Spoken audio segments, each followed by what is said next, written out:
Assalamualaikum Ustaz. Waalaikumsalam warahmatullahi wabarakatuh. Izin bertanya. Baik. Apakah boleh berdoa mengenai calon pendamping hidup dengan menyebutkan nama orangnya?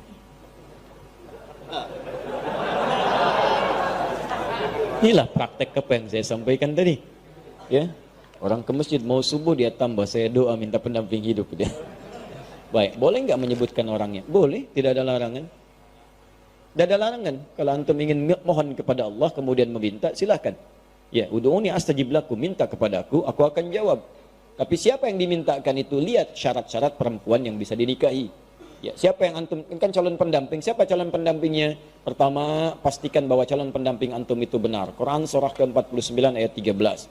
Ya ayyuhan nasu inna khalaqnakum min dzakarin wa untha. Duhai manusia, kami ciptakan kalian dari laki-laki dan perempuan.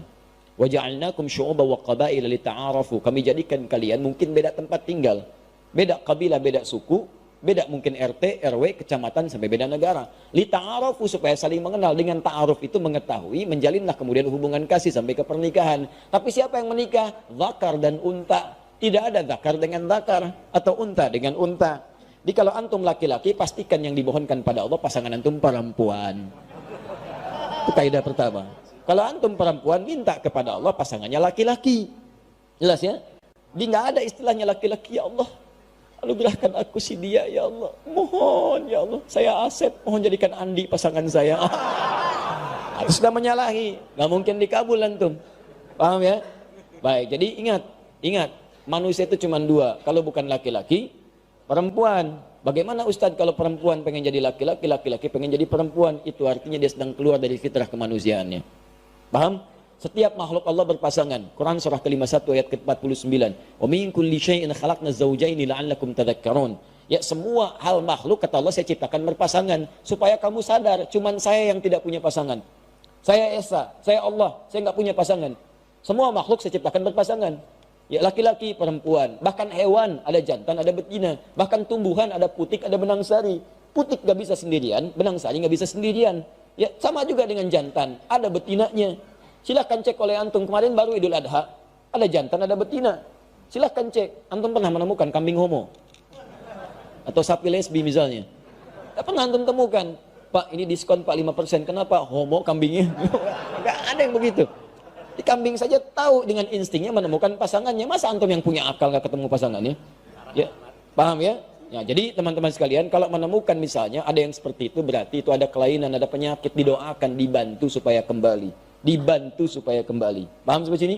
Itu syarat yang pertama, pastikan tuh laki-laki kalau perempuan yang minta. Pastikan perempuan kalau laki-laki yang minta. Yang kedua, teman-teman sekalian, pastikan bahwa niat untuk menikah itu meniatkan untuk ibadah. Ini mempercepat pengabulan.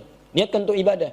Makanya ketika menyebutkan ayat nikah, kalimatnya langsung pada ayat penggunaannya. Ada ayat, itu diterjemahkan, musab terjemah dengan tanda. Padahal bukan sekedar tanda.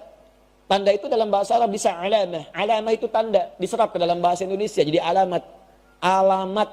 Apa itu alamat? Tanda yang mendekatkan pada tujuan. Di mana alamat Masjid Nur Said? Di sana, begitu tahu alamatnya, semakin dekat ke tujuan, mudah menjangkaunya. Nah, kalau antum ingin mendekat kepada Allah, ada tandanya. Tanda yang mendekatkan antum kepada Allah disebut dengan ayat, namanya ayat. Tanda yang mendekatkan diri kepada Allah. Isi Al-Quran disebut dengan ayat. Kenapa disebut dengan ayat? Karena setiap antum baca Al-Quran, lebih dekat keadaan antum dengan Allah. Ya, Quran misalnya surah ke-8, ya Al-Anfal, ayat kedua. Innamal mu'minuna alladhina idza dzukirallahu wajilat qulubuhum wa idza tuliyat 'alaihim ayatuhu zadatuhum imana wa 'ala rabbihim yatawakkalun. Sungguh orang-orang beriman itu kalau disebut nama Allah ada getaran dalam jiwanya. Ada hal yang berbeda. Allahu Akbar, Allahu Akbar. Bergetar jiwanya, ya Allah sudah ada panggilan. Ya, walaupun antum di kendaraan dengar azan ada getaran.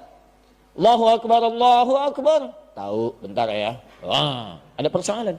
Orang beriman itu beda, getaran dalam jiwanya. Wa idza tuliyat 'alaihim ayatu. Kalau dibacakan sama dia ayat-ayat Allah, zadatum imana. Ya, bertambah keimanannya. Wa 'ala rabbihim yatawakkalun. Ada sandaran yang kuat kepada Rabbnya. Nyandar, ada ketenangan dalam jiwanya. Itu ayat. Makanya isi Quran disebut ayat. Salat itu ayat, mendekatkan kita dengan Allah. Makanya ketika antum menunaikan salat ada ketenangan di dalam jiwa. Gak percaya silahkan. Ya, antum masuk tempat salat, musola, masjid, tempatnya aja udah tenang. Puncak tempat salat itu di Baitul Haram, Ka'bah. Ka'bah, Masjidil Haram. Itu puncaknya, kiblatnya di situ. Ketika Allah menyebutkan pertama kali Ka'bah sebagai tempat untuk pusat ibadah, disandingkan ketenangan di dalamnya. Quran surah kedua ayat 125, paling kanan pertengahan. Ya. Wa idz ja'alna al-baita mathabatan lin-nasi wa amna. Dan ingat, pelajari, dalami ketika kami jadikan al-bait Ka'bah tempat pusat ibadah bagi manusia dan tempat yang menenangkan. Jadi kalau antum punya masalah seberat apapun di depan Ka'bah, tiba-tiba bisa mengalir air mata, lupa dengan masalah, tenang aja. Gak percaya silahkan mendekat. Saya bermohon pada Allah, semoga yang belum bisa disegerakan insya Allah haji ataupun umrah, ya. Dan tidak cukup dengan amin, nabung. Siapin, banyakin doa. Sama tempat sholat ini, masjid musola lebih jauh, makanya antum masuk masjid lebih tenang. Bahkan dibanding rumah sendiri, silahkan cek beda rasanya. Lain, masuk rumah biasa-biasa, masuk masjid baru masuk rumah Allah.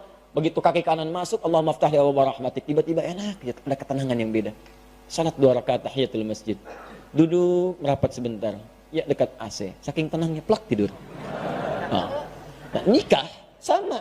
Nikah tuh awal ayatnya disebut ayat. Silahkan, Quran surah 30 ayat 21. Wa min ayatihi. Di antara tanda-tanda yang mendekatkan seseorang kepada Allah. An khalaqalakum min anfusikum azwaja. Kami jadikan setiap diri itu bisa berpasangan untuk menikah. Di niat nikah itu pertama kali bukan hanya memadukan rasa rindu, memadu kasih, yang menyatukan dua insan yang saling ingin bersatu. Bukan cuma itu. Niat sesungguhnya itu ibadah. Jadi kalau antum ingin dipercepat oleh Allah pengabulan doanya, niatkan untuk ibadah. Ya Allah, pasangkan aku dengan dia ya Allah, supaya aku bisa juga menghafal Quran seperti dirinya yang sudah hafal Al-Quran. Ya Allah, jika memang engkau berkehendak dengan penyatuan ini, jadikan kami ya Allah pasangan yang selalu senantiasa menunaikan salat kepadamu, menjaga dalam kebaikan, menjauhi maksiat. Kami ingin jadi pasangan yang diabadikan olehmu sampai ke surga ya Rabb. Indah. Jadi begitu antum minta kepentingan untuk ibadah, maka Allah akan jaga itu dan mempercepat kemuliaan-kemuliaannya. Disatukan dengan yang terbaik antum. Makanya kalau ada yang sudah berumah tangga sampai sekarang, belasan puluhan tahun, tapi dengan rumah tangganya belum dekat dengan Allah, pasti ada yang salah dalam rumah tangganya. Ya, paham sampai sini? Baik, makanya sekarang ini saya lihat banyak perubahan-perubahan. Orang mau menikah, maharnya itu sudah pakai bacaan Quran tambahan. Aku mau menikah, tapi kamu hafalkan dulu surat Ar-Rahman ya. Masya Allah. Saya kalau menghadiri tausiah pernikahan, sekarang bacain Ar-Rahman. Calon suaminya tuh, bukan baca pakai mushaf, hafalannya. Masya Allah, sudah ada hal-hal yang baik sekarang ini. Ya, nanti kalau bapak punya anak perempuan, datang ke rumah, suruh tes bacaan Qurannya. Ya. Adik siapa? Saya Anas pak, baca surat An-Nas. Baca. Masya Allah, baca, dengerin tuh. Makhrajnya bagus. Kalau belum bagus, latihan dulu. Cari ustad ya, yang bagus. Kalau adik siapa yang kedua? Saya Torik pak. Nah, baca At-Torik. Baca. Masya Allah, sesuai namanya. Bagus. Ada yang ketiga siapa? Pucat dia wajahnya. Belum jawab. Saya Imran pak.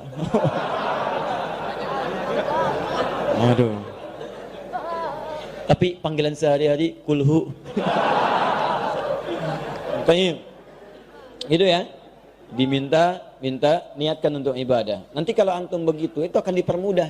Bahkan bahasa Qurannya sederhana. Kalau kamu merasa kurang bekal, aku jadikan kaya, kata Allah setelah berumah tangga. Aku jadikan kaya. Ya yubnihimullah. Aku berikan kaya dari keutamaan yang Allah berikan kepadanya. Jadi syaratnya tadi, cari pasangan yang benar. Yang kedua, niatkan untuk ibadah. Kemudian nanti ada turunan dalam hadis Nabi dengan 4 kualifikasi. Tunkahul mar'atu li arba'in. Perempuan dinikahi atau antum mencari perempuan, mencari laki-laki karena 4 hal. Hati-hati karena 4 hal. Motifnya kadang limaliha, karena urusan hartanya. Lijamaliha, karena parasnya. Ya, kemudian linasabiha, karena urutan latar belakangnya. Tapi lidiniha itu yang paling utama, karena ketakwaan dan agamanya. Fadfar bidzatid dini taribat yadak. Kalau ada yang bagus agamanya, maka utamakan itu, maka Anda akan beruntung dalam kehidupan. Ya, tapi sekali lagi boleh menyebutkan nama jika memang syarat-syarat itu sudah antum siapkan, antum memenuhinya, silahkan berikhtiar kepada Allah dan dengan catatan dia bukan istri orang lain.